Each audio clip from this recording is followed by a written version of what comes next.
We've begun period number 3. We are tied at 1-1. Tommy Rowlands of Ohio State in the red and John Lockhart of Illinois. A couple of very active wrestlers throughout the year. 43 wins for Tommy Rowlands and 29 for Lockhart. 1-1, an escape point for each. Each unable to solve the puzzle of their opponent.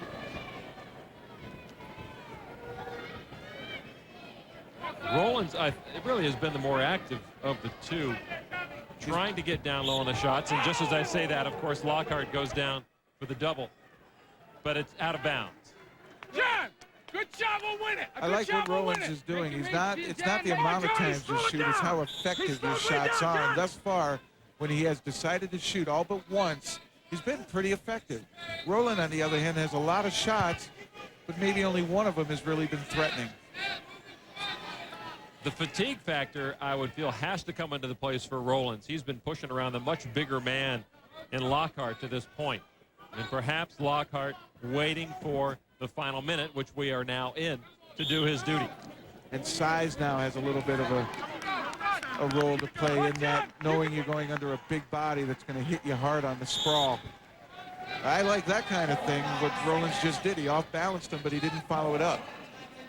All right, we have 40 seconds to go now in the heavyweight championship of these wrestling championships at University of Iowa. The headgear is gone from Tommy Rowlands on that shot out of bounds. We see 32 seconds to go. Do they have one move that will work on their opponent? It's time to bring it out. And so far, the tie has favored, I think, Lockhart. Every time Rowlands binds, Lockhart seems much more comfortable in there.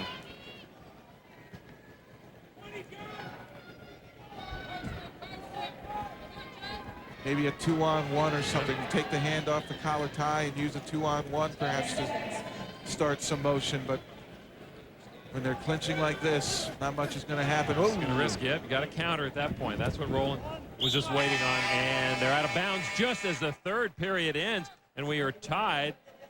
So in the tiebreaker, we will see a coin toss, but the coin toss really will come into play only if they go through the 1 minute of overtime. So in the tiebreaker, it looks like Lockhart has the advantage, or at least the choice to be up or down if they do not score any points in this first 1 minute. Now, so Rowland, we can expect to be pretty active. Yeah, Rowlands is going to get very active here. He knows he's going to have to ride Lockhart. Lockhart was in this position last night to get to the finals, and he won the tiebreaker, being able to escape from the bottom. So he's had a bit of luck that he's won both coin tosses, but that's part of the tournament. He's got to get lucky once. Well, already we have seen the pace being picked up by these two wrestlers. And Rowlands is going to have to go down low and get that shot. He's got to clear the arms of Lockhart. He's trying an outside blast shot. Doesn't have enough penetration to get to the hips. Lockhart being warned. And notice Lockhart is match savvy, always knowing where the line is, the out of bounds. And took a shot and he had to retreat, and he knew exactly where to go to get out of bounds. Well, now Lockhart looking a bit winded. He cannot afford to back up as he just did. As you mentioned, Jeff, he's been hit with a stall warning, and that 1 point would be the end of it. And once again, they're in that collar clinch, and that's going to limit Rowlands. Rowlands can't shoot from there, can't break and clear the arms of Lockhart of Illinois. Well, Rowlands should just push forward and try to get Lockhart to back up. Maybe he can get the referee to give him another point.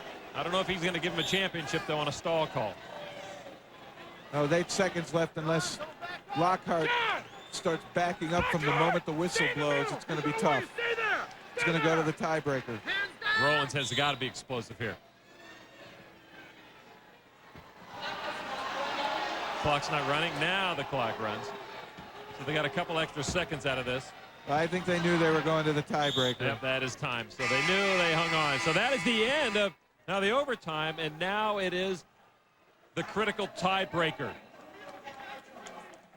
John Lockhart won the toss. He gets the choice. You want to be up or down? He has said, I'm going to be down. So if Lockhart can escape within 30 seconds, he's a national title holder. If Tommy Rowlands can hang on and ride this cowboy, he will be your national champion at the heavyweight. He goes for the leg. That might have been the best thing he could have done. They're not going to let time go. In the tiebreaker, they're not going to let you just sit on an ankle. They're going to be very quick to call it. Lockhart nearly got away. Lockhart's very good. He's very stout, so he's not a lot of limb to grab. He's not lanky in any way, so he's going to get to his feet. The question is, what can Rowland do not to let him cut away? Now, he might get warrants for stalling here. There it is. There it is. 18 seconds left. So he can't do that again. He's burned almost half the time, but he's not going to have an opportunity to do that again. Is Tommy Rowlands. So he's going to have to hang on around the neck, around the arms, the waist for 18 seconds to win. All John Lockhart has to do is get out of the grasp of Tommy Rowlands to win a national title. And now Russ Hellickson very upset with the referee, Mike Allen, for that call. And he's been warned.